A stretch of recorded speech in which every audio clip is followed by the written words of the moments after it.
Good evening, children. Today's our topic Second World War 1939-1945. Children ఇది వచ్చేసేసి మన డిస్కషన్లో 8th పార్ట్. ఆల్రెడీ మనం 7 పార్ట్స్ డిస్కస్ చేసాం. మనకు అందరికీ తెలుసు కదా children, world between the world wars కదా. ఆ లెసన్లో వచ్చేసేసి మనం ఇప్పుడు 8th పార్ట్ డిస్కస్ చేస్తున్నాం. ఇక్కడ మనం చూసినట్లయితే సెకండ్ వరల్డ్ వార్ వచ్చేసేసి స్టార్ట్ అయింది ఎప్పుడు అని చూసినట్లయితే 1939లో స్టార్ట్ అయింది. ఎప్పుడు ఎండ్ అయింది అంటే 1945లో ఎండ్ అయింది. ఓకే, అయితే ఇక్కడ అసలుకి సెకండ్ వరల్డ్ వార్ రావటానికి ఏంటి రీజన్స్ అని మనం చూసినట్లయితే aggressive nationalism, militarism, imperialism, secret alliance అంటున్నాడు కదా. అవే మనం ఫస్ట్ వరల్డ్ వార్లో చూసాం, ఇవే సేమ్ యాజ్ ఇట్ ఈజ్ ఇక్కడ కూడా మనం చూస్తున్నాం. Were the reasons for the second world war also అంటున్నాడు. ఓకే, ఎందుకు అనంటే ఇవి మనం ఆల్రెడీ ఫస్ట్ వరల్డ్ వార్కి చూస్తాం, అవే ఇప్పుడు లీడింగ్ చేస్తున్నాయి సెకండ్ వరల్డ్ వార్లో కూడా. కానీ ఇంపార్టెంట్గా ఇంకా మరి అడిషనల్గా ఏమి యాడ్ అయింది అని మనం చూసినట్లయితే ఇదే అసలుకి మెయిన్ కాజ్గా కనిపిస్తుంది చిల్డ్రన్. అది మనం చూసినట్లయితే the treaty of Versailles intensity of the terms. Okay, ఇది మనకి ఎడిషనల్గా కనిపిస్తుంది కదా చిల్డ్రన్. అసలు మెయిన్ కాజ్ కూడా ఇదే అనమాట. అయితే ఇందులో మనం ఆల్రెడీ ట్రీటీ ఆఫ్ వెసాల్స్ గురించి మనం సెకండ్ పార్ట్లో డిస్కస్ చేసాం చిల్డ్రన్. దాన్ని ఒకసారి మీరు ఆ వీడియోని చూసి తర్వాత ఈ పార్ట్ని మీరు చూడండి, అప్పుడు మీకు ఇంకా ఈజీగా అర్థమవుతుంది. ఓకే, ఇక్కడ మనం చూసినట్లయితే at the end of the war 1 the conference peace took place in Versailles in 1919 కదా. 1919లో ఈ ట్రీటీ ఆఫ్ వెసాల్స్ అనే పీస్ కాన్ఫరెన్స్ జరిగింది. ఈ కాన్ఫరెన్స్ వచ్చేసి ఎలాంటిదని చెప్తున్నట్టు, this was the biggest conference. ఆ కాన్ఫరెన్స్ చాలా పెద్ద కాన్ఫరెన్స్ అని చెప్తున్నాడు. ఎందుకు అని అది పెద్ద కాన్ఫరెన్స్ అని మనం చూసినట్లయితే it was attended by the how many countries children, 32 nations అందులో అటెండ్ చేసినట్లుగా మనకు కనిపిస్తుంది. మళ్ళీ ఇంకేం చెప్తున్నాడు చిల్డ్రన్, దట్ కవర్డ్ 3/4 కదా, 3/4 of the population of the world మొత్తంలో ఉన్న 3/4 పాపులేషన్ అన్న వాళ్ళకి ఎవరైతే రిప్రజెంట్స్ ఉంటారో వాళ్ళందరూ కలిసి ఏర్పరచుకున్న కాన్ఫరెన్సే ఈ ట్రీటీ ఆఫ్ వెసాల్స్ అనమాట. కాబట్టి దీన్ని ఏమన్నాడు అంటే బిగ్ కాన్ఫరెన్స్ అనేసి చెప్తున్నాడు. ఓకే, అయితే ఈ బిగ్ కాన్ఫరెన్స్లో విక్టోరియస్ పవర్ఫుల్ అంటున్నాడు. విక్టోరియస్ పవర్ఫుల్ ఎవరికి ఉందని చెప్తున్నాడు చిల్డ్రన్, 5 నేషన్స్ అంటున్నాడు. ఆ 5 నేషన్స్ విక్టోరియల్ పవర్ఫుల్ అనేసి అంటే ఏంటి అని అంటే విన్నింగ్ నేషన్స్ అనమాట. అప్పుడు విన్నింగ్ నేషన్స్ ఏ కంట్రీస్ అని మనం చూసినట్లయితే కంట్రీస్ ఆఫ్ ద టైమ్ ఏవి, USA, UK, France, Italy and Japan. Okay children, మనం ఫస్ట్గా చూసినప్పుడు అలైన్డ్ పవర్లో మనం చూసినట్లయితే రష్యా ఉన్నది కదా. తర్వాత వచ్చేసి Romania, Britain, Italy, France, USA వచ్చేసి 1917లో ఇది ఎంటర్ అయింది. అలాగే 1970లో రష్యా ఏమైపోయింది, విత్డ్రా చేసుకుంది కదా చిల్డ్రన్. ఆ నేషన్స్ ఉంటే ఇక్కడ మనకి విన్నింగ్ నేషన్స్ 5 నేషన్స్ అని ఇచ్చాడు చిల్డ్రన్. వాటిలో ఏమని చెప్తున్నాడు, యుఎస్ఏ, యూకే, ఫ్రాన్స్, ఇటలీ, తర్వాత జపాన్ అని చెప్తున్నాడు. అయితే ఈ 5 విన్నింగ్ నేషన్స్ లాస్ట్కి వచ్చేకి ఇవి విన్నింగ్ నేషన్స్గా కనపడ్డాయి. ఓకే, ఈ విన్నింగ్ నేషన్స్ కూడా పర్టికులర్లీ ఇన్ దిస్ కాన్ఫరెన్స్, ఈ కాన్ఫరెన్స్లో పాల్గొన్నవి అని చెప్తున్నాడు చిల్డ్రన్. ఓకే, ఇవి పవర్ ఉన్న కంట్రీస్ కాదు. ఇవి పవర్ ఉన్న కంట్రీస్ అంటే ఈ ట్రీటీ ఆఫ్ వెసాల్స్లో మనం ఏం చెప్పుకుంటున్నాం, పవర్ఫుల్ నేషన్స్ 5 నేషన్స్ ఉన్నాయని చెప్పుకుంటున్నాం కదా. 4 నేషన్స్ ఉంటాయి. అవి మనం ఆల్రెడీ సెకండ్ పార్ట్లో డిస్కస్ చేసాం కదా. వాటిల్లో ఏది లేదు, యుఎస్ఏ లేదు. ఓకే చిల్డ్రన్, మీరు బాగా గుర్తుంచుకోవాలి. తర్వాత జర్మనీ అన్నది ఎంటర్ అయింది అని చెప్పాను. ఎప్పుడు 1926లో ఎంటర్ అయింది. ఓకే, అప్పుడు దాకైతే మాత్రం ఈ కంట్రీస్ కూడా ఈ కాన్ఫరెన్స్లో పాల్గొన్నాయి అని చెప్తున్నాడు అనమాట. ఓకే, ఇంకా మనకి ఏం చెప్తున్నాడు అని మనం చూసినట్లయితే but socialist Russia and the defeated power. ఎందుకు డిఫీటెడ్ పవర్ అన్నాడు అంటే ఓడిపోయిన దాని కిందనే దీన్ని లూజింగ్ నేషన్గానే వాళ్ళు దాన్ని కన్సిడర్ చేశారు. ఎందుకు అని మనం చూసినట్లయితే ఇది వార్ నుంచి విత్డ్రా చేసుకుంది కాబట్టి. ఓకే, ఎందుకు విత్డ్రా చేసుకుంది అంటే మనకి రష్యన్ రెవల్యూషన్ ఆ టైమింగ్లో రష్యాలో జరుగుతుంది కాబట్టి. ఓకే చిల్డ్రన్, అయితే ఎగ్జాంపుల్ ఆఫ్ జర్మనీ, తర్వాత Austria and Turkey were not invited to the conference. ఈ కాన్ఫరెన్స్కి ఎవరిని పిలవలేదు అని మనం చూసినట్లయితే జర్మనీని, ఆస్ట్రియాని, టర్కీని పిలవలేదు. ఎందుకు పిలవలేదు అంటే మనం ఆల్రెడీ డిస్కస్ చేసాం. ఏమని, ఇవే అసలుకి సెకండ్ వార్లో యాక్సెస్ అండ్ సెంట్రల్ పవర్ ఉన్న ఆపోజిట్ లూజింగ్ నేషన్స్ ఏవి అంటే ఇవే కదా. కాబట్టి వీటి వల్ల డ్యామేజ్ జరిగింది అనుకున్నాయి. కాబట్టి ఈ కంట్రీస్ని ఇన్వైట్ చేయలేదు, రష్యాని ఇన్వైట్ చేయలేదు. వెరీ ఇంపార్టెంట్ బిట్ చిల్డ్రన్, మనకి రష్యాని ఇన్వైట్ చేశారా లేదా అని అడుగుతాడు. కాబట్టి ఎవరిని ఇన్వైట్ చేయలేదు అని అంటే జర్మనీతో పాటు ఆస్ట్రియా, టర్కీ, రష్యాని కూడా ఇన్వైట్ చేయలేదు. ఓకే, ఇంకా మనం చూసినట్లయితే అసలుకి జర్మనీని ఎందుకు ఇన్వైట్ చేయలేదు అని మనం చూసినట్లయితే ఇంకేం చెప్తున్నారు చిల్డ్రన్, టు వీక్ జర్మనీని వీక్ చేయాలన్నదే ఈ ట్రీటీ ఆఫ్ వెర్సైల్స్ యొక్క కాన్ఫరెన్స్ యొక్క ఎయిమ్గా మనకు కనిపిస్తుంది. కాబట్టి ఇక్కడ ఏమంటున్నాడు, the treaty of Versailles impose some territorial penalties. Territorial penalties అంటే ఏంటి, ఆ టెరిటరీని కట్ చేస్తున్నాయి. And army cut on it, అలాగే ఆర్మీని కూడా, జర్మనీ యొక్క ఆర్మీని కూడా కట్ చేస్తున్నాయి కదా చిల్డ్రన్. ఈ విధంగా చెయ్యాలి కాబట్టి వీళ్ళు ఏం చేయలేదు, జర్మనీని పిలవలేదు. ఓకే, అలాగే యాజ్ వెల్ యాజ్ ఆస్ట్రియాని, టర్కీని, తర్వాత వచ్చేసి రష్యాని కూడా ఇన్వైట్ చేయలేదని మనకు అనిపిస్తుంది. తర్వాత ఇంకేం కోరుకుంటున్నారు చిల్డ్రన్, ఇక్కడ మనం చూసినట్లయితే firstly Germany was asked to return it's colonies in Africa occupied in the 1880s. ఆఫ్రికాలో ఉన్న కాలనీస్, జర్మనీ కాలనీస్ ఉంటే అండ్ ఆ కాలనీస్ని రిటర్న్ ఇవ్వమని అడుగుతుంది కదా. అయితే and European areas like ఆల్సెస్ and Lorraine children, ఈ ప్లేసెస్ మనం ఎప్పుడు ఆక్యుపై చేసింది అసలుకి జర్మనీ అని అంటే మన బిస్మార్క్ టైంలోనే మనకి ఈ ఆఫ్రికన్ కాలనీసే కానీ, తర్వాత వచ్చేసి ఈ ఆల్సెస్ అండ్ లొరైన్ ఈ ప్లేసెస్ కానీ బిస్మార్క్ ఒక వార్ కూడా చెయ్యకుండా ఆయన యొక్క ఇంటెలిజెన్సీతో ఈ ల్యాండ్స్ అన్నిటినీ కూడా ఆక్యుపై చేశాడనమాట. ఆ ల్యాండ్స్ అన్నిటినీ కూడా ఇప్పుడు జర్మనీ ఏమని అడుగుతుంది అని అంటే దానివి ఇచ్చే, వీటిని ఎవరి దగ్గర నుంచి తీసుకోవాలని అనుకుంటున్నారు, జర్మనీ దగ్గర నుంచి తీసేసుకోవాలి అనేసి ఎవరు అనుకుంటున్నారు అని అంటే ఈ విన్నింగ్ నేషన్స్ ఏవైతే ఉన్నాయో అవి తీసేసుకోవాలి అనేసి అనుకుంటున్నాయి అన్నమాట.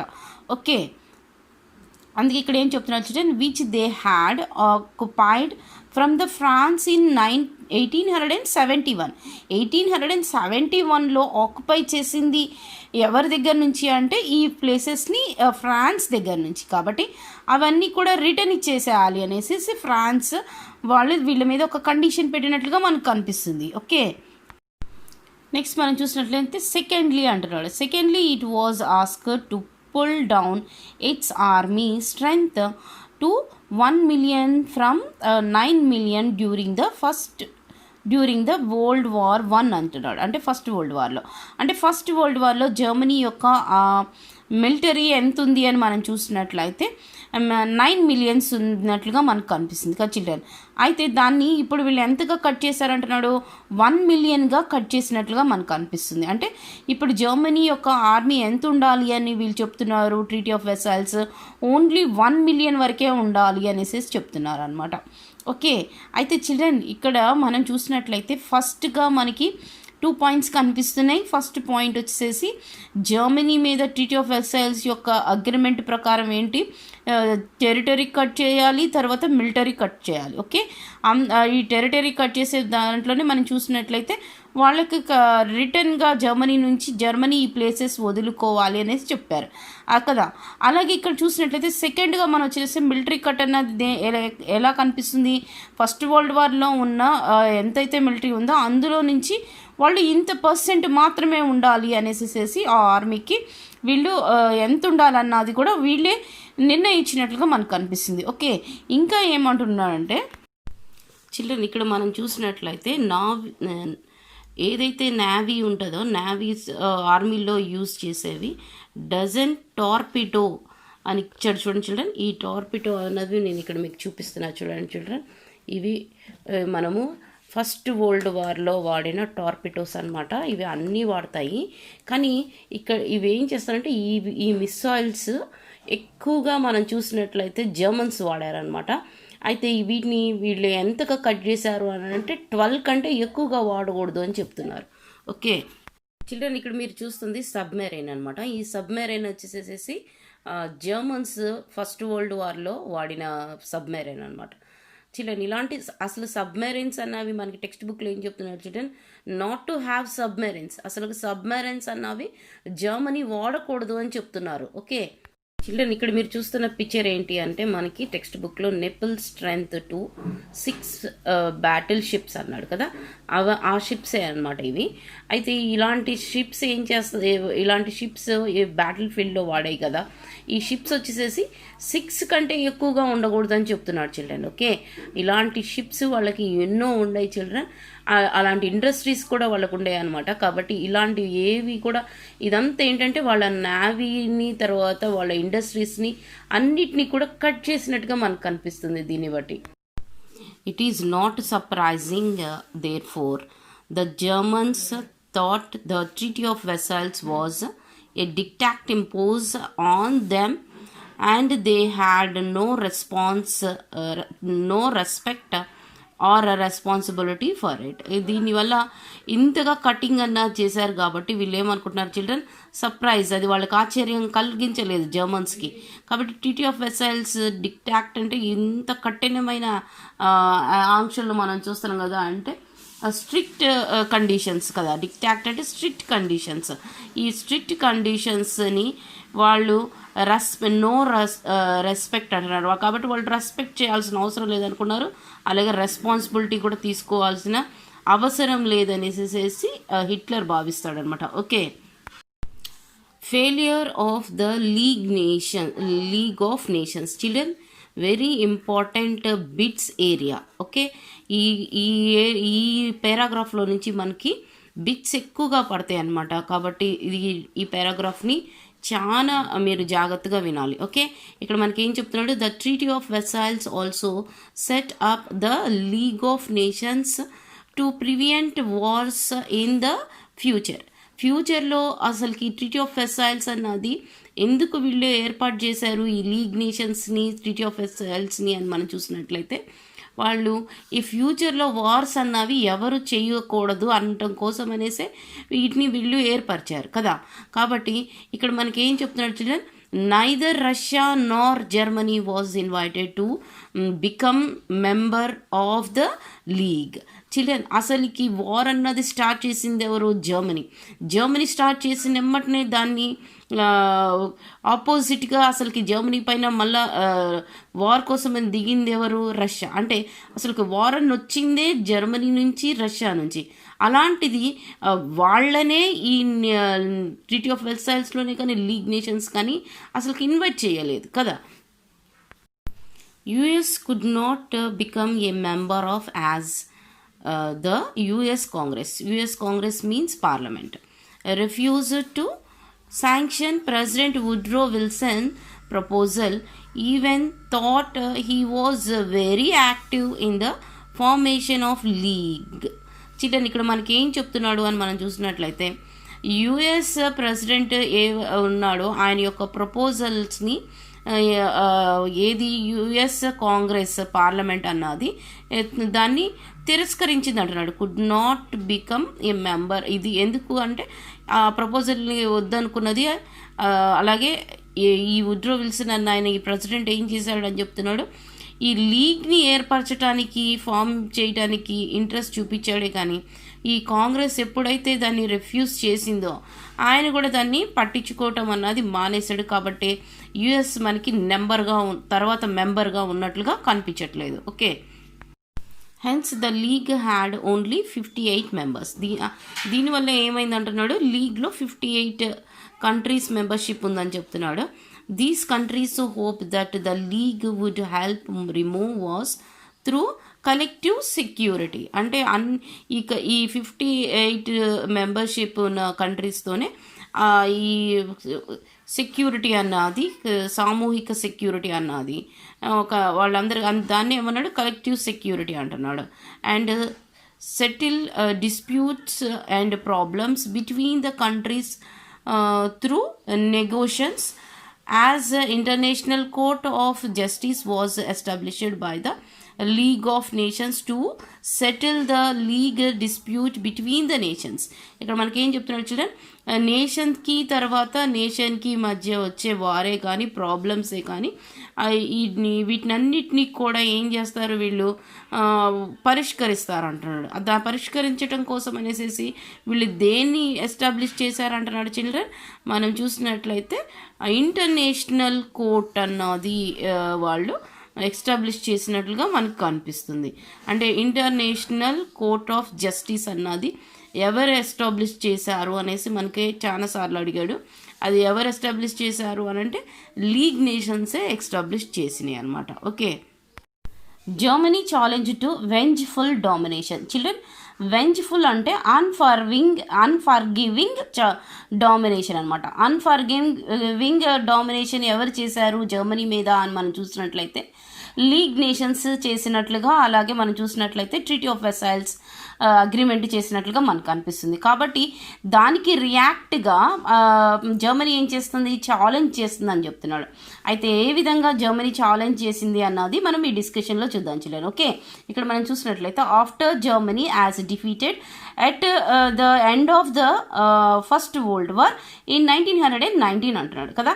ఎప్పుడైతే వరల్డ్ వార్ అయిపోయిందో ఆ తర్వాత మనం చూసినట్లయితే ఎవరు విన్నింగ్ నేషన్గా ఉన్నారు, the victorious alliance wanted to punish Germany for starting the war and cripple it so that it could be not rise again. ఇక్కడ మనం చూసినట్లయితే జర్మనీ మళ్ళా కోలుకోకుండా దాన్ని దెబ్బ కొట్టాలి అనేసి ఈ అలయన్స్ ఏవైతే విన్నింగ్ నేషన్స్ ఉన్నాయో అవి అనుకున్నాయి అనమాట. చిల్డ్రన్, ఇక్కడ క్రిపుల్ అంటే ఏంటంటే డ్యామేజ్ అనమాట.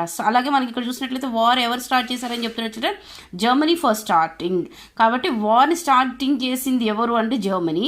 అలాగే వార్లో వచ్చిన డ్యామేజ్ అంతా ఎవరి వల్ల వచ్చింది అంటే ఇక్కడ మనకి క్రిపుల్ అంటున్నాడు, అంటే అది డ్యామేజ్ అనమాట. ఆ డ్యామేజ్ ఎవరి వల్ల వచ్చిందంటే జర్మనీ వల్ల వచ్చింది. కాబట్టి ఇది జర్మనీని ఏం చేయాలి అని అంటే రైజ్ అగైన్, అది మళ్ళీ కోలుకోకుండా, నాట్ రైజ్ అగైన్, దాన్ని మళ్ళీ కోలుకోకుండా దెబ్బ కొట్టాలి అనేసి అనుకున్నారు. కాబట్టి వాళ్ళు ఏం చేశారు, ఇలాంటి కండిషన్స్ అన్నీ కూడా వాళ్ళ మీద పెట్టినట్లుంది. చూడండి children, for Germany the conditions force on them by the treaty of Versailles were slavish అంటున్నాడు. స్లావిష్ అంటే ఏంటి చిల్డ్రన్, అసలుకి జర్మన్స్ మొత్తాన్ని కూడా జర్మనీని ఒక స్లేవ్స్గా మార్చేయాలి అనేసి అనుకున్నారంట. ఓకే, ఇలాంటి టైమింగ్లో అక్కడ వచ్చిన పర్సన్ ఎవరు జర్మనీలో అని మనం చూసినట్లయితే children, desire in Germany which lead to the rise of Hitler and his Nazi party వల్లనే జర్మనీ అన్నది మళ్ళా రైజ్ అయినట్లుగా మనకి కనిపిస్తుంది. ఓకే, అయితే ఇప్పుడు జర్మన్ ఛాలెంజ్ చూద్దాం చిల్డ్రన్. ఎప్పుడైతే హిట్లర్ వచ్చాడో అప్పుడు జర్మన్ యొక్క ఛాలెంజెస్ ఏంటి ఆయన ప్రామిస్ చేసినవి మనకు ఆల్రెడీ తెలుసు కదా చిల్డ్రన్.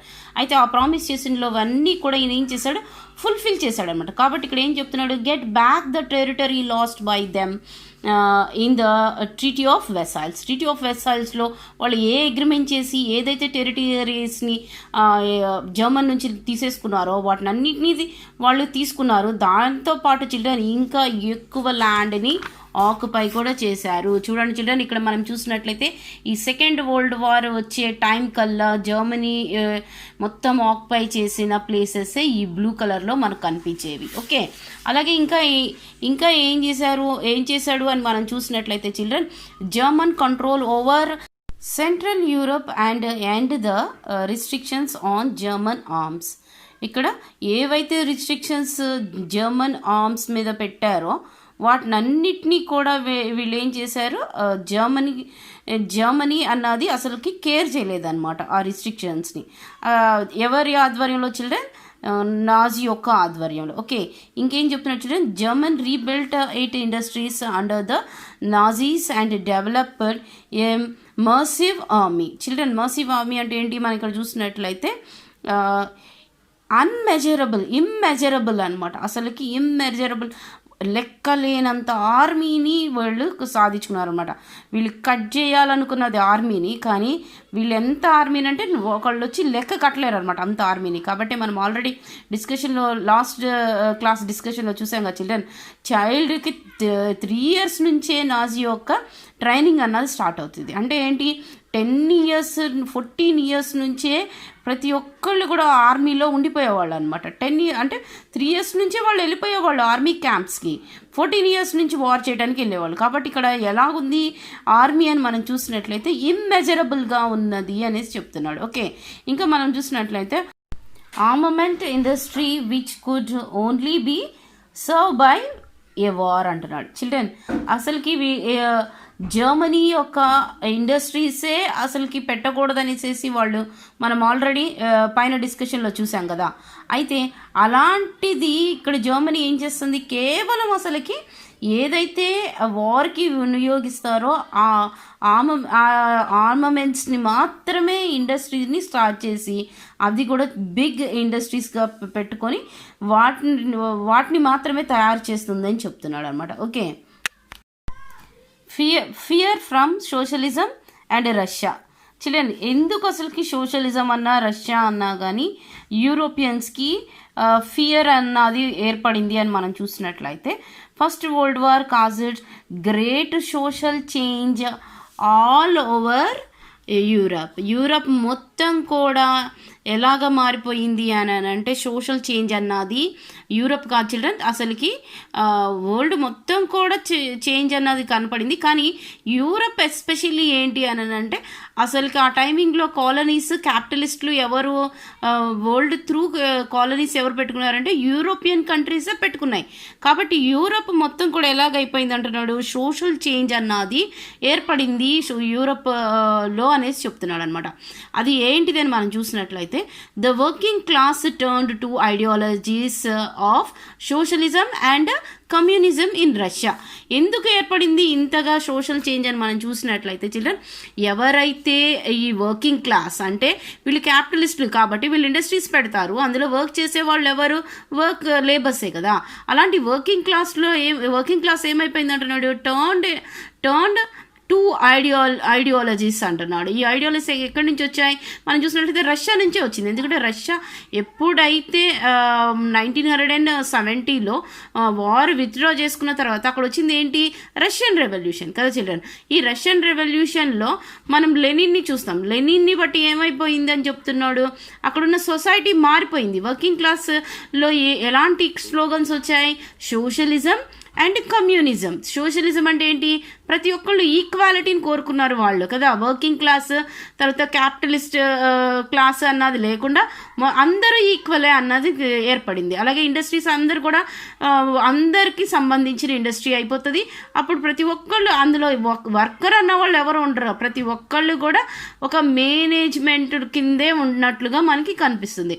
అలాగే కమ్యూనిస్ట్ అంటే ఏంటి, ఎవరైతే వర్క్ చేస్తారో వాళ్ళు మాత్రమే సొసైటీలో ఉండాలి అనేసి కదా. ఈ 2 ఐడియాలజీస్ ఎక్కడ ఫామ్ అయినాయి, రష్యాలో ఫామ్ అయినాయి. కాబట్టి ఇలాంటి ఐడియాలజీ ఎవరికి ఇష్టం ఉండదు, ఈ క్యాపిటలిస్టులకి ఇష్టం ఉండదు. అంటే యూరప్లో ఉన్న ఎవ్రీ కంట్రీకి కూడా ఇష్టం అనేది ఉండదన్నమాట, ఈ కమ్యూనిజం అన్నా సోషలిజం అన్నా. ఓకే, కాబట్టి ఇక్కడ ఏమంటున్నారు children, A revolution took place in 1970 because of which Russia became a communist state. కాబట్టి 1970 నుంచి చూసినట్లయితే రష్యా ఎలాగ మారిపోయింది, కమ్యూనిస్ట్ స్టేట్గా మారిపోయింది అంటున్నాడు. ఇలాంటి కమ్యూనిస్ట్ స్టేట్గా మారటం వల్లనే ఇలాంటి సోషలిజం తర్వాత వచ్చేసి కమ్యూనిజం అన్న ఈ 2 ఐడియాలజీస్ వల్లే ఇంకా ఏం జరిగింది అంటున్నాడు, రష్యాలో Russia became union of Soviet socialist states కదా. దాన్ని మనకేం చెప్తున్నాడు, యుఎస్ఎస్ఆర్ అని చెప్తున్నాడు ఇన్ 1922. ఇలాగా ఈ యూనిటీ కూడా ఏర్పడటానికి కారణం ఏంటి అని మనం చూసినట్లయితే ఈ సోషలిజం తర్వాత వచ్చేసి ఈ కమ్యూనిజమే అని చెప్తున్నాడు. ఓకే, కాబట్టి ఇక్కడ ఏం చెప్తున్నాడు, one of the first act of the new government was to and రష్యాలో ఉన్న అప్పుడున్న జాస్ యొక్క ప్రయారిటీ తగ్గిపోయి ఇలాంటి కొత్త గవర్నమెంట్ అన్నది ఏర్పడింది కాబట్టి యూరోపియన్స్ ఎవ్వరు కూడా క్యాపిటలిస్టులు ఎవరు కూడా రష్యాని ఇష్టపడలేదు అని చెప్తున్నాడు అనమాట. ఓకే, ఇంకేం చెప్తున్నాడు చూడండి చిల్డ్రన్ ఇది very important bit for 1 mark and 2 marks. Okay, ఇక్కడ మనం చూసినట్లయితే western capitalist countries like Britain were afraid that similar revolutions could start in other countries of Europe. Okay, యూరప్లో ఉన్న అదర్ కంట్రీస్ అన్నీ, తర్వాత వచ్చేసి ఫస్ట్గా మనం చూసినట్లయితే లైక్ బ్రిటన్. ఓకే, ఇవన్నీ కూడా ఏమైనాయి, అఫ్రైడ్ అన్నది వాటిలో స్టార్ట్ అయిపోయింది అంటున్నాడు. ఇలాంటి రెవల్యూషన్స్ వాళ్ళ యొక్క కాలనీస్లో స్టార్ట్ అయిపోతే వాళ్ళకు వచ్చే బెనిఫిట్స్ అన్నీ కూడా ఆగిపోతాయి. తర్వాత ఈ ఇండస్ట్రియలిజం అన్నది ఉండదు, వీళ్ళు క్యాపిటలిస్టులుగా ఉండరు, వీళ్ళు కూడా వర్కింగ్ క్లాస్గా మారిపోవాల్సి వస్తుంది అన్న భయం అన్నది యూరోప్లో ఏర్పడింది అంటున్నాడు. ఓకే, కాబట్టి ఇక్కడ ఏం జరిగింది అంటున్నాడు, so they encouraged Hitler. Very important point children. So they encouraged Hitler. ఆ టైమింగ్లో కాబట్టి హిట్లర్ ఎప్పుడైతే నాజీస్ పవర్ పెంచుకుంటున్నారో ఆ టైమింగ్లో యూరోప్లో ఉన్న కంట్రీస్ అన్ని కూడా ఎవరిని ఎంకరేజ్ చేసినాయి అంట, హిట్లర్ని ఎంకరేజ్ చేసినాయి. Okay, and the Nazis to come together against the USSR. దేనికి ఎగెనెస్ట్గా, యుఎస్ఎస్ఆర్కి ఎగెనెస్ట్గా దేన్ని ఎంకరేజ్ చేశాయి, హిట్లర్ని, నాజీని, తర్వాత హిట్లర్ని ఎంకరేజ్ చేసినట్లుగా మనకు కనిపిస్తుంది. ఓకే, ఏమంటున్నాడు చిల్డ్రన్, మనం ఇక్కడ చూసినట్లయితే this was the policy of appeasement అంటున్నాడు. అపీజ్మెంట్ అంటే ఏంటి, హిట్లర్ని ఎంకరేజ్ చేయటం of Hitler. They wanted to please Hitler to get his support against USSR. కాబట్టి ఈ హిట్లర్ని ఎంకరేజ్ చేస్తూ హిట్లర్ దేన్ని స్టాప్ చేయాలని కోరుకున్నారు, వీళ్ళు యుఎస్ఎస్ఆర్ని స్టాప్ చేయాలనేసి కోరుకున్నారు అనమాట. ఓకే, అంటే ఏంటి అని అర్థం అంటే చిల్డ్రన్, యుఎస్ఎస్ఆర్లో ఉన్న ఐడియాలజీస్ని స్టాప్ చేయాలని. ఏంటి ఐడియాలజీస్, ఈ సోషలిజం, ఈ కమ్యూనిజం అనే ఐడియాలజీస్ని స్టాప్ చేయాలనేసి యూరోపియన్ కంట్రీస్ అన్నీ కూడా స్టార్టింగ్లో హిట్లర్కి సపోర్ట్ చేసినట్టుగా కనిపిస్తుంది చిల్డ్రన్. తర్వాత అలాంటి సపోర్ట్ వల్ల హిట్లర్ మనం చూసినట్లయితే లీగ్ నేషన్స్లో తర్వాత ఆయన జాయిన్ అయ్యాడనమాట. ఓకే, ఇప్పుడు మీకు అర్థమైంది కదా. ఇంకా ఇప్పుడు మనం అసలుకి ఇమీడియట్ కాజ్ ఏంటో చూద్దాం. సెకండ్ వరల్డ్ వార్ రావడానికి ఇమీడియట్ కాజ్ చూద్దాం చిల్డ్రన్. ఇమీడియట్ కాజ్ ఏంటి అని మనం చూసినట్లయితే చిల్డ్రన్, ఇక్కడ చూడండి, సెకండ్ వరల్డ్ వార్కి అసలుకి స్టార్ట్ అవ్వడానికి ఇమీడియట్ కాజ్ మనం చూసినట్లయితే when the German army entered Poland on September 1st, 1939 September 1స్ట్లో జర్మన్ ఆర్మీ పోలాండ్లో ఏమైంది, ఎంటర్ అయిందని చెప్తున్నాడు. ఎందుకు ఎంటర్ అయింది అని మనం చూసినట్లయితే చిల్డ్రన్, ఇక్కడ మనం చూసినట్లయితే punishment for refusing to hand over the port of Danzig to Germany. ఈ డాన్జిగ్ అనేది ఏంటి అంటే సిటీ అనమాట. ఇక్కడ చూడండి చిల్డ్రన్, ఈ సిటీ ఎంత బ్యూటిఫుల్గా కనిపిస్తుందో. ఈ సిటీలో 200 టౌన్స్, విలేజెస్ కూడా ఉంటాయి చిల్డ్రన్. ఈ సిటీకి వచ్చే ప్రాఫిట్ చాలా ఎక్కువ. ఇది మనం చూసినట్లయితే ఆటోనమస్ పవర్ ఉన్న సిటీ అనమాట. కాబట్టి దీనిలో చాలా ఎకనామీ, తర్వాత మెనీ ఇండస్ట్రీస్ ఉన్నాయన్నమాట. అందుకోసం అనేసి ఏం చేస్తాడంటే హిట్లర్ ఈ ప్లేస్ని ఆక్యుపై చేసుకోవాలనుకుంటాడు. అయితే ఆయన ఆక్యుపై చేసుకున్నప్పుడు, ఆయన ఇన్వైట్ చేసినప్పుడు వాళ్ళు అగ్రీ చేయాలన్నమాట ఆయన యొక్క పవర్కి. అయితే ఈ సిటీ వాళ్ళు ఏం చేస్తారు, ఈ పోలాండ్ వాళ్ళు దానికి అగ్రీ చేయరనమాట. అగ్రీ చేయకపోవటం వల్ల ఏం చేస్తాడంటే దాని మీదకి అటాక్ చేస్తాడనమాట. చిల్డ్రన్, ఇక్కడ మనం చూసినట్లయితే ఆల్రెడీ మన డిస్కషన్లో పోలిష్ అనేసి కనిపిస్తుంది కదా, పోలిష్ వాళ్ళని కూడా ఎంతోమందిని ఇక్కడ చూడండి, Britain joined the Polish side అని ఇచ్చాడు కదా. ఈ పోలిష్ అన్నది ఏంటి అని అంటే ఈ పోలాండ్ని పోలిష్ అని పిలిచేవాళ్ళు, పోలిష్ పీపుల్ అనమాట వాళ్ళు. ఓకే, అయితే వీళ్ళు సైడ్ ఎందుకు బ్రిటన్ జాయిన్ అయ్యింది, ఇది అసలుకి మనకి ఇంపార్టెంట్ అనమాట.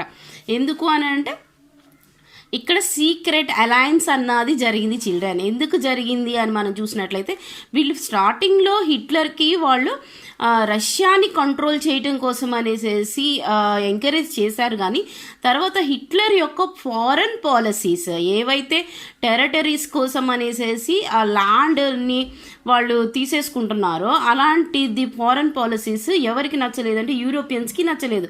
మళ్ళా జర్మనీ ఎలాగ మారిపోయింది, ఒక పవర్ఫుల్గా మారిపోయారనమాట మళ్ళా జర్మన్స్ అందరు. కాబట్టి వాళ్ళ యొక్క ఐడియాలజీ ఎలా ఉంది, నాజీసే మొత్తం అసలుకి కంట్రీ మొత్తం, నాట్ కంట్రీ చిల్డ్రన్, వరల్డ్ మొత్తాన్ని రూల్ చేయగలే కెపాసిటీ ఉన్నవాళ్ళు నాజీసే అన్న స్లోగన్తో వాళ్ళు ఏం చేస్తున్నారు, ఎక్కడ ప్లేస్ కనపడితే అక్కడ వాళ్ళు దాన్ని ఆక్యుపై చేస్తున్నారనమాట. అలాగే మనం చూసినట్లయితే ఈ పోలాండ్ అసలుకి ఎక్కడుంది అని మనం చూసినట్లయితే సెంట్రల్ యూరోప్లో ఉంటుంది చిల్డ్రన్. ఓకే, ఈ సెంట్రల్ యూరోప్లో బోర్డర్గా జర్మనీకి బోర్డర్ ఉంటుంది, అలాగే రష్యాకి కూడా బోర్డర్ మనకి కనిపిస్తుంది అనమాట. అయితే ఈ సీక్రెట్ అలయన్స్లో ఏమవుతుందంటే 1939 ఈ 1939లో ఆంగ్లో పోలిష్ అగ్రిమెంట్ అన్నది జరుగుతుంది అనమాట. ఇదేంటంటే సీక్రెట్ అలయన్స్. ఎందుకు ఇలా జరిగింది అని అంటే ఎప్పుడైతే పోలాండ్లో ఆల్రెడీ అది బోర్డర్లో ఉంది కాబట్టి నాజీస్ అన్న వాళ్ళు దాని లోపలికి ఎంటర్ అయ్యి తర్వాత మనం ఆల్రెడీ కొన్ని ఆర్మీస్ని మనం చూసాం కదా చిల్డ్రన్. ఇక్కడ ఉంది చూడండి, ఆల్రెడీ మనం లాస్ట్ క్లాస్లో డిస్కస్ చేసాము. డిస్కషన్లో SD అనేసి SS అని ఇలాంటి ఆర్మీస్ సీక్రెట్ పోలీసెస్ అన్న వాళ్ళని ఈ నాజీ గవర్నమెంట్ ఫాలో అవుతుంది. కాబట్టి వాళ్ళు టార్చర్ చూపిస్తారు, ఎంతోమందిని ఈ పోలాండ్లో ఉన్న పీపుల్ని చంపేస్తారనమాట. ఆ టైమింగ్లో వీళ్ళని కంట్రోల్ చేయటం కోసం అనేసి ఈ అగ్రిమెంట్ అన్నది జరుగుతుంది. అప్పుడు బ్రిటన్ ఏమవుతుంది అని అంటే అక్కడ ఎంటర్ అవుతుంది అనమాట. అదే ఇక్కడ మనకి ఏమని ఇచ్చాడంటే మనం చూసినట్లయితే children, Hitler thought that the take over of Poland would be a small military operation. ఎందుకంటే పోలాండ్ యొక్క ఆర్మీ తక్కువగా ఉంది అనేసి ఆయన థింక్ చేశాడు. ఓకే, అయితే ఇక్కడ ఏం జరిగిందని చెప్తున్నాడు, but Poland had a defence pact with Britain. అంటే బ్రిటన్ యొక్క మిలిటరీ అగ్రిమెంటే ఇక్కడ జరిగింది చిల్డ్రన్. మనం ఆల్రెడీ ఆంగ్లో పోలిష్ అగ్రిమెంట్ అనుకున్నాం కదా. ఆ అగ్రిమెంట్ ఏంటి అని అంటే ఏదైతే ఆర్మీ ఉంటుందో ఆ ఆర్మీ యొక్క ఒప్పందమే బ్రిటన్ తర్వాత ఈ పోలాండ్ అన్నవి చేసుకున్నాయి అనమాట. అంటే సైనిక ఒప్పందాన్ని చేసుకున్నాయి. ఓకే, కాబట్టి ఏం చేసింది అంటున్నాడు, so Britain joined the Polish side. Britain ఏం చేసింది, ఇంకా ఈ పోలాండ్ సైడ్ అదేంటి జాయిన్ అయిపోయింది ఆ వార్లో. ఓకే, ఆ తర్వాత ఫ్రాన్స్ ఆల్సో జాయిన్. తర్వాత నెక్స్ట్ ఏమైపోయింది అంటున్నాడు, ఫ్రాన్స్ కూడా దాంట్లో జాయిన్ అయింది. ఇంకా తర్వాత ఇది ఇలాగా అవ్వటం వల్ల ఏమైంది అంటున్నాడు, this marked the beginning of second world war. అప్పుడు సెకండ్ వరల్డ్ వార్ అన్నది స్టార్ట్ అయింది అని చెప్తున్నాడు అనమాట. ఓకే చిల్డ్రన్, నా ఎక్స్ప్లెనేషన్ మీకు నచ్చినట్లయితే subscribe my channel, like my channel children. ఇంకా ఓన్లీ 2 pages ఉన్నాయి చిల్డ్రన్. ఈ 2 pages అయిపోతే మనకి first world war second world war part మొత్తం కూడా క్లోజ్ అయిపోతుంది. ఇది నేను నెక్స్ట్ క్లాస్లో ఇదే చెప్పేసేసి నేను క్లోజ్ చేస్తాను చిల్డ్రన్. Thank you children.